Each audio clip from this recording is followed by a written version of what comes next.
In the last chapter, Mary finally got to meet her uncle, Mr. Craven, and was delighted when he told her that she could play wherever she liked in the gardens.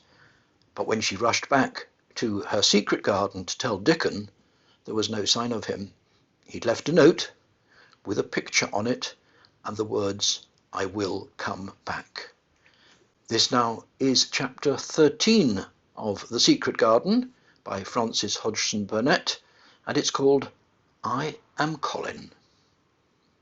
Mary took the picture back to the house when she went to her supper, and she showed it to Martha. "Eh," said Martha with great pride, "I never knew our Dickon was as clever as that. That there's a picture of a missel thrush on her nest, as large as life and twice as natural." Then Mary knew Dickon had meant the picture as a message. He'd meant that she might be sure he would keep her secret. Her garden was her nest, and she was like a missel thrush. Oh, how she did like that queer, common boy. She hoped he'd come back the very next day, and she fell asleep looking forward to the morning. But you never know what the weather will do in Yorkshire, particularly in the springtime. She was awakened in the night by the sound of rain beating with heavy drops against her window. It was pouring down in torrents, and the wind was wuthering around the corners and in the chimneys of the huge old house. Mary sat up in bed and felt miserable and angry.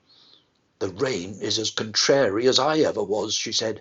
"It came because it knew I didn't want it." She threw herself back on her pillow and buried her face. She didn't cry, but she lay and hated the sound of the heavily beating rain. She hated the wind and its wuthering. She couldn't go to sleep again. The mournful sound kept her awake because she felt mournful herself. If she'd felt happy, it would probably have lulled her to sleep. How it wuthered, and how the big raindrops poured down and beat against the pane. "It sounds just like a person lost on the moor and wandering on and on, crying," she said. She'd been lying awake, turning from side to side for about an hour, when suddenly something made her sit up in bed and turn her head towards the door, listening. She listened and she listened. "It isn't the wind now," she said in a loud whisper. "That isn't the wind. It's different. It's that crying I heard before." The door of her room was ajar, and the sound came down the corridor, a far-off, faint sound of fretful crying. She listened for a few minutes, and each minute she became more and more sure. She felt as if she must find out what it was. It seemed even stranger than the secret garden and the buried key. Perhaps the fact that she was in a rebellious mood made her bold. She put her foot out of bed and stood on the floor. "I'm going to find out what it is," she said. "Everybody's in bed, and I don't care about Mrs. Medlock. I don't care." There was a candle by her bedside, and she took it up and went softly out of the room. The corridor looked very long and dark, but she was too excited to mind that. She thought she remembered the corners she must turn to find the short corridor with the door covered with tapestry, the one Mrs. Medlock had come through the day she lost herself. The sound had come up that passage. So she went on with her dim light, almost feeling her way, her heart beating so loud that she fancied she could hear it. The far-off faint crying went on and led her. Sometimes it stopped for a moment or so, and then began again. Was this the right corner to turn?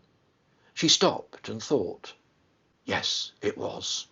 Down this passage, and then to the left, and then up 2 broad steps, and then to the right again. Yes, there was the tapestry door. She pushed it open very gently, and closed it behind her, and she stood in the corridor and could hear the crying quite plainly, though it wasn't loud. It was on the other side of the wall at her left, and a few yards farther on there was a door. She could see a glimmer of light coming from beneath it. The someone was crying in that room, and it was quite a young someone. So she walked to the door and pushed it open, and there she was, standing in the room. It was a big room with ancient, handsome furniture in it.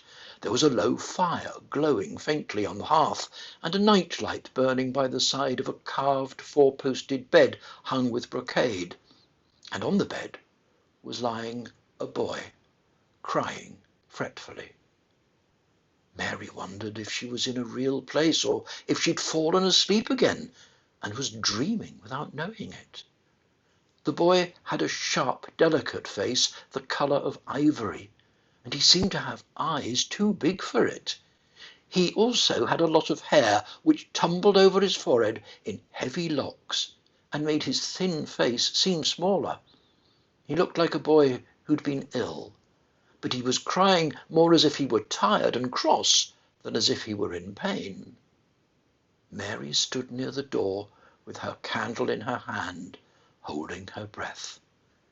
Then she crept across the room, and as she drew nearer, the light attracted the boy's attention, and he turned his head on his pillow and stared at her, his grey eyes opening so wide that they seemed immense. "Who are you?" he said in a half-frightened whisper. "Are you a ghost?" "No, I'm not," Mary answered, her own whisper sounding half-frightened. "Are you one?" He stared and stared and stared. Mary couldn't help noticing what strange eyes he had. They were agate grey, and they looked too big for his face, because they had black lashes all around them. "No," he replied, after waiting a moment or so. "I'm Colin." "Who's Colin?" she faltered. "I'm Colin Craven. Who are you?" "I'm Mary Lennox. Mr. Craven is my uncle." "He's my father," said the boy. "Your father?" gasped Mary. "No one ever told me he had a boy. Why didn't they?" "Come here," he said, still keeping his strange eyes fixed on her with an anxious expression. She came close to the bed, and he put out his hand and touched her. "You are real, aren't you?" he said. "I have such real dreams very often. You might be one of them." Mary had slipped on a woolen wrapper before she left her room, and she put a piece of it between his fingers. "Rub that and see how thick and warm it is," she said. "I'll pinch you a little if you like, to show you how real I am. For a minute I thought you might be a dream too." "Where did you come from?" he said. "From my own room. The wind wuthered so I couldn't go to sleep, and I heard someone crying and wanted to find out who it was. What were you crying for?" "Because I couldn't go to sleep either, and my head ached. Tell me your name again."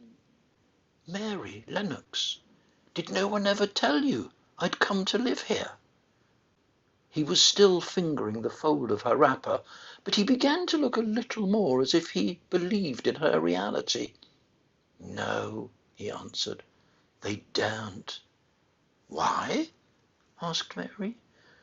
"Because I should have been afraid you would see me. I won't let people see me and talk me over." "Why?" Mary asked again, feeling more mystified every moment. "Because I'm like this, always, ill and having to lie down. My father won't let people talk me over either. The servants aren't allowed to speak about me. If I live, I may be a hunchback, but I shan't live. My father hates to think I may be like him." "Oh, what a queer house this is," Mary said. "What a queer house! Everything is a kind of secret. Rooms are locked up and gardens are locked up. And have you been locked up?" "No, I stay in this room because I don't want to be moved out of it. It tires me too much." "Does your father come and see you?" Mary ventured. "Sometimes. Generally when I'm asleep. He doesn't want to see me." "Why?" Mary couldn't help asking again. A sort of angry shadow passed over the boy's face. "My mother died when I was born, and it makes him wretched to look at me. He thinks I don't know, but I've heard people talking. He almost hates me." "He hates the garden because she died," said Mary, half speaking to herself. "What garden?" the boy asked. "Oh, just a garden she used to like," Mary stammered. "Have you been here always?" "Nearly always. Sometimes I've been taken to places at the seaside, but I won't stay because people stare at me. I used to wear an iron thing to keep my back straight, but a grand doctor came from London to see me and said it was stupid. He told them to take it off and keep me out in the fresh air. I hate fresh air, and I don't want to go out." "I didn't when I first came here," said Mary. "Why do you keep looking at me like that?" "Because of the dreams that are so real," he answered, rather fretfully. "Sometimes when I open my eyes, I don't believe I'm awake." "We're both awake," said Mary. She glanced round the room with its high ceiling and shadowy corners and dim firelight. "It looks quite like a dream, and it is the middle of the night, and everybody in the house is asleep, everybody but us. We are wide awake." "I don't want it to be a dream," the boy said restlessly. Mary thought of something all at once. "If you don't like people to see you," she began, "do you want me to go away?" He still held the fold of her wrapper, and he gave it a little pull. "No," he said. "I should be sure you were a dream if you went. If you're real, sit down on that big footstool and talk. I want to hear about you." Mary put down her candle on the table near the bed and sat down on the cushioned stool. She didn't want to go away at all.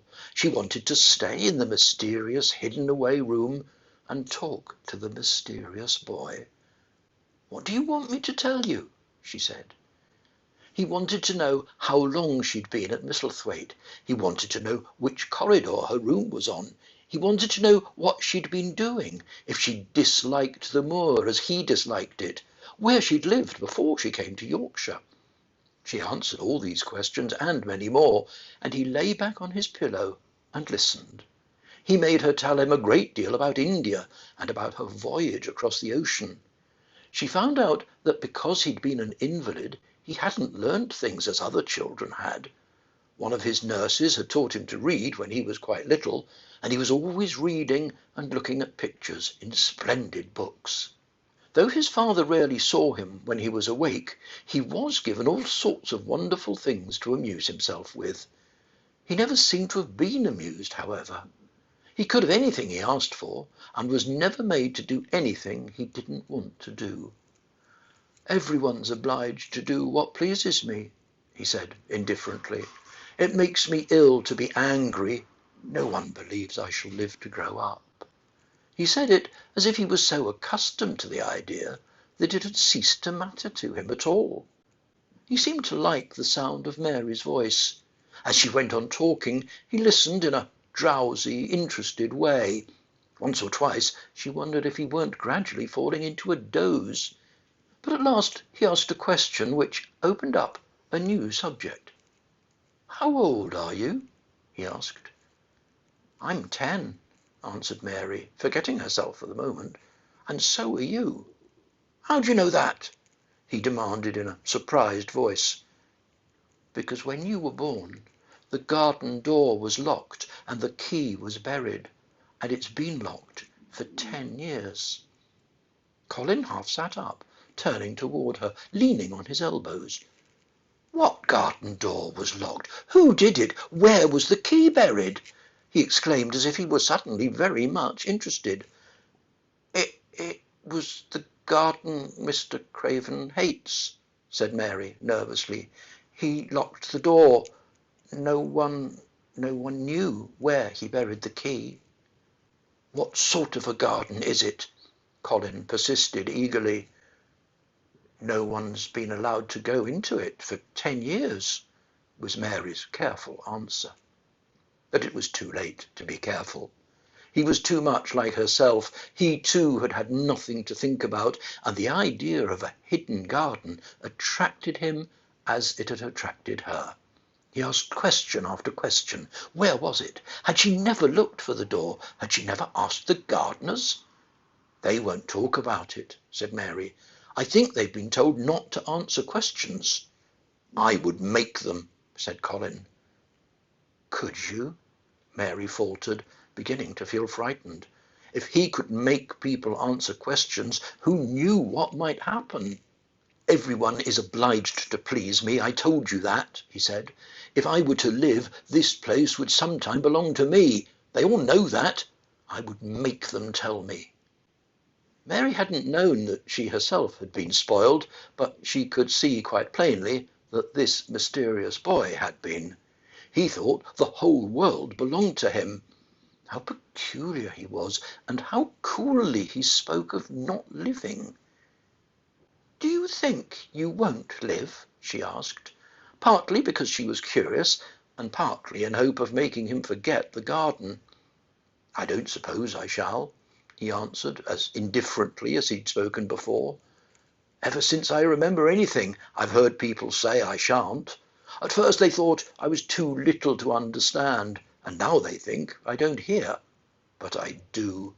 My doctor is my father's cousin. He's quite poor, and if I die, he'll have all of Misselthwaite when my father is dead. I should think he wouldn't want me to live. Do you want to live? Inquired Mary. No, he answered, in a cross, tired fashion. But I don't want to die. When I feel ill, I lie here and I think about it until I cry and cry. I've heard you crying 3 times, Mary said, but I didn't know who it was. Were you crying about that? She did so want him to forget the garden. I dare say, he answered. Let's talk about something else. Talk about that garden. Don't you want to see it? Yes, answered Mary, in quite a low voice. I do, he went on persistently. I don't think I ever really wanted to see anything before, but I want to see that garden. I want the key dug up. I want the door unlocked. I would let them take me there in my chair. That would be getting fresh air. I'm going to make them open the door. He'd become quite excited, and his strange eyes began to shine like stars and looked more immense than ever. They have to please me, he said. I'll make them take me there, and I'll let you go too. Mary's hands clutched each other. Everything would be spoiled. Everything. Dickon would never come back. She would never again feel like a mistle thrush with a safe hidden nest. Oh, don't do that, she cried out. He stared as if he thought she'd gone crazy. Why, he exclaimed, you said you wanted to see it. I do, she answered, almost with a sob in her throat. But if you make them open the door and take you in like that, it will never be a secret again. He leaned still farther forward. A secret, he said. What do you mean? Tell me. Mary's words almost tumbled over one another. You see, she panted, if no one knows but ourselves, if there was a door hidden somewhere under the ivy, if there was, and we could find it, and if we could slip through it together and shut it behind us, and no one knew anyone was inside, and we called it our garden, and pretended that we were mistle thrushes and it was our nest, and if we played there almost every day, and dug and planted seeds, and made it all come alive. Is it dead? He interrupted her. It soon will be, if no one cares for it, she went on. The bulbs will live, but the roses. He stopped her again, as excited as she was herself. What are bulbs?" he put in quickly. "They're daffodils and lilies and snowdrops. They're working in the earth now, pushing up pale green points because the spring is coming." "Is the spring coming?" he said. "What's it like? You don't see it in rooms if you're ill." "It's the sun shining on the rain, and the rain falling on the sunshine, and things pushing up and working under the earth," said Mary. "If the garden was a secret and we could get into it, we could watch the things grow bigger every day and see how many roses are alive. Don't you see? Oh, don't you see how much nicer it would be if it was a secret?" He dropped back on his pillow and lay there with an odd expression on his face. "I never had a secret," he said, "except that one about not living to grow up. They don't know I know that, so it is a sort of secret, but I like this kind better." "If you won't make them take you to the garden," pleaded Mary, "perhaps I feel almost sure I can find out how to get in sometime. And then, if the doctor wants you to go out in your chair, and if you can always do what you want to do, perhaps we might find some boy who would push you, and we could go alone, and it would always be a secret garden." "I should like that," he said very slowly, his eyes looking dreamy. "I should like that. I shouldn't mind fresh air in a secret garden." Mary began to recover her breath and feel safer, because the idea of keeping the secret seemed to please him. She almost felt sure that if she kept on talking and could make him see the garden in his mind as she had seen it, he would like it so much that he couldn't bear to think that everybody might tramp into it when they chose. "I'll tell you what I think it would be like if we could go into it," she said. "It's been shut up so long, things have grown into a tangle, perhaps." He lay quite still and listened, while she went on talking about the roses which might have clambered from tree to tree and hung down, about the many birds which might have built their nests there because it was so safe. And then she told him about the robin and Ben Weatherstaff, and there was so much to tell about the robin, and it was so easy and safe to talk about it, that she ceased to feel afraid. The robin pleased him so much that he smiled until he looked almost beautiful, and at first Mary had thought that he was even plainer than herself, with his big eyes and heavy locks of hair. "I didn't know birds could be like that," he said, "but if you stay in a room you never see things. What a lot of things you know! I feel as if you had been inside that garden." She didn't know what to say, so she didn't say anything. He evidently didn't expect an answer, and the next moment he gave her a surprise. "I'm going to let you look at something," he said. "Do you see that rose-coloured silk curtain hanging on the wall over the mantelpiece?" Mary hadn't noticed it before, but she looked up and saw it. It was a curtain of soft silk hanging over what seemed to be some picture. "Yes," she answered. "There's a cord hanging from it," said Colin. "Go and pull it." Mary got up, much mystified, and found the cord. When she pulled it, the silk curtain ran back on rings, and when it ran back it uncovered a picture. It was the picture of a girl with a laughing face. She had bright hair tied up with a blue ribbon, and her gay, lovely eyes were exactly like Colin's unhappy ones, agate grey, and looking twice as big as they really were because of the black lashes all around them. "She's my mother," said Colin complainingly. "I don't see why she died. Sometimes I hate her for doing it." "How queer," said Mary. "If she'd lived, I believe I shouldn't have been always ill," he grumbled. "I dare say I should have lived too, and my father wouldn't have hated to look at me. I dare say I should have had a strong back. Draw the curtain again." Mary did as she was told, and returned to her footstool. "She's much prettier than you," she said, "but her eyes are just like yours. At least they're the same shape and colour. Why is the curtain drawn over her?" He moved uncomfortably. "I made them do it," he said.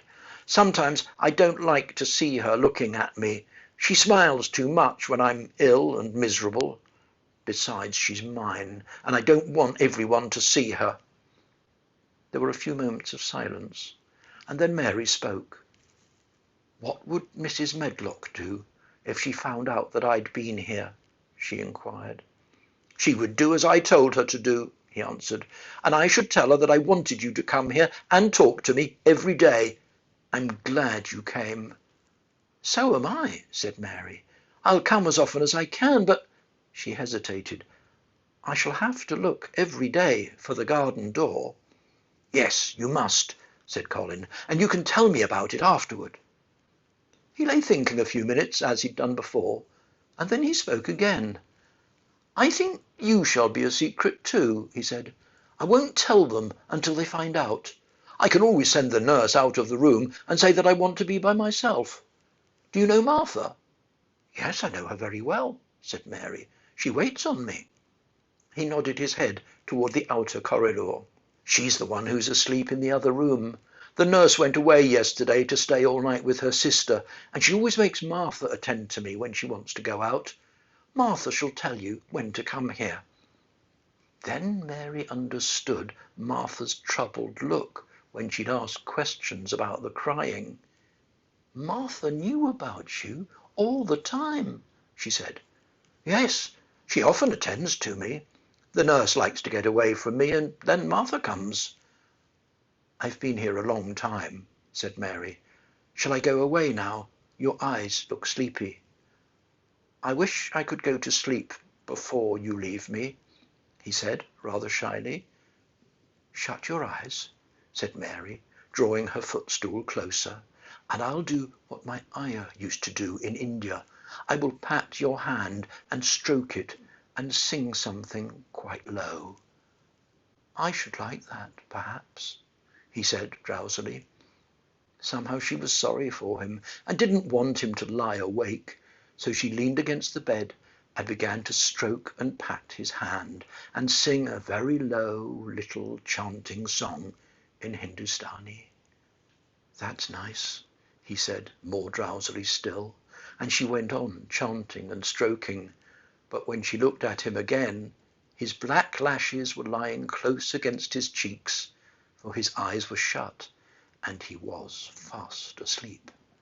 So she got up softly, took her candle, and crept away without making a sound.